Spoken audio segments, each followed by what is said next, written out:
21 जून को होने वाले सूर्य ग्रहण की क्या विशेषताएं हैं। आपके मन में भी अगर कई सवाल हैं तो इस वीडियो को देखें। पंडित दयानंद शास्त्री ने इस ग्रहण को लेकर कई अहम जानकारियां दी हैं। ये ग्रहण इस वर्ष के सबसे बड़े दिन अर्थात 21 जून को लगने जा रहा है, जो लगभग 65 वर्ष इसी दिन घटित होगा। इससे पूर्व 1955 में भी 21 जून को ही सूर्य ग्रहण हुआ था। 21 जून को उत्तरी गोलार्ध में सबसे बड़ा दिन होता है। पृथ्वी के 66.5 अंश झुके हुए होने और इसी स्थिति में सूर्य की परिक्रमा करने के कारण ही पृथ्वी पर दिन रात की अवधि में असमानता पाई जाती है। पंडित दयानंद शास्त्री के मुताबिक जब सूर्य विषुवत रेखा से उत्तर लंबवत चमकता है तो उस समय उत्तरी गोलार्ध में दिन बड़े और रातें छोटी होती हैं, और दक्षिणी गोलार्ध में सीधे चमकने पर इसके विपरीत रातें बड़ी और दिन छोटे होते हैं।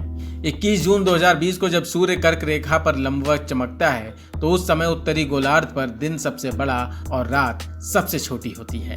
उल्लेखनीय है कि वर्तमान में भगवान शिव का प्रमादी नामक संवत्सर चल रहा है, जिसके कारण संहारकर्ता शिव अपने विशेष कार्य करेंगे।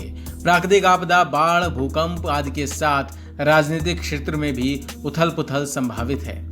ऐसी घटनाएं ग्रहण की तिथि के निकट अधिक होती रहती हैं। मानव, जीव जंतु और नदी, सागर और वनस्पति सभी पर ग्रहण का प्रभाव होता है। इस दिन 6 ग्रह वक्री भी रहेंगे। पंडित दयानंद शास्त्री जी के मुताबिक इसी दिन सूर्य उत्तरायण से दक्षिणायन होने जा रहा है, अर्थात सूर्यदेव शाम को कर्क राशि में प्रवेश करते ही ग्रहण योग बनाएंगे। शास्त्रों के अनुसार जब सूर्यदेव आद्रा नक्षत्र में प्रवेश करते हैं तो पृथ्वी रजस्वला होती है। इसीलिए गुवाहाटी स्थित मां कामाख्या शक्तिपीठ में 3 दिवसीय आम्बुवाची उत्सव आरंभ होता है, जो इस वर्ष कोरोना महामारी के कारण स्थगित हो गया है। केवल स्थानीय साधक ही इस वर्ष भाग ले पाएंगे। शास्त्री जी के मुताबिक इस ग्रहण अवधि में अन्न, भक्षण, फल, सब्जी या अन्य वस्तु को काटना या उसका उपयोग करना, सेवन करना मना है।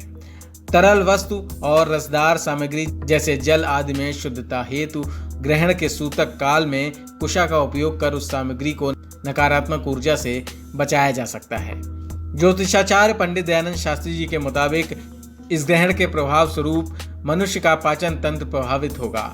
कोरोना महामारी के इस समय में रोग यौन बढ़ने की संभावना बनती है। स्थिति विपरीत हो सकती है। ऊर्जा और तेजत्व प्रदाता सूर्य के स्वग्रही होने से सूर्य की ऊर्जा का प्रभाव कम होगा। यह ग्रहण नकारात्मक प्रभाव में वृद्धि करेगा। मानसिक उद्वेग, अस्थिरता, अनाज के भाव में वृद्धि, सैन्य गतिविधियों में वृद्धि, सामाजिक टकराव की संभावना बनती है। वातावरण के तापमान में अचानक परिवर्तन संभव है। ग्रहण के बाद अगले कुछ समय में विषाक्त जीवाणुओं के प्रभावी होने से रोग और रोगियों की संख्या में आकस्मिक वृद्धि होने की संभावना बनती है। विश्व में भय का वातावरण निर्मित होगा। शास्त्री जी ने बताया है कि सूर्य ग्रहण के कारण कर्क, वृश्चिक और मीन राशि के जातक पर नकारात्मक प्रभाव होगा। इसलिए इस दौरान शास्त्रानुसार साधना, ध्यान और आराधना पर बल देना चाहिए। इस राशि वालों को सामर्थ्य के अनुसार दान अवश्य करना चाहिए। यह ग्रहण मृगशिरा नक्षत्र में होगा। पंडित दयानंद शास्त्री जी के अनुसार इस ग्रहण का सूतक 20 जून 2020 की रात्रि को लगभग 12 घंटे पूर्व 10 बजे से शुरू होगा। इस ग्रहण का कुल पर्व काल 2 घंटे 33 मिनट का रहेगा। 21 जून 2020 को उज्जैन में सूर्योदय सुबह 5:24 पर और सूर्यास्त शाम को 7:22 पर होगा। इस दिन की अवधि 13 घंटे 18 मिनट की होगी, वहीं रात 10 घंटे की रहेगी। News room post, Delhi.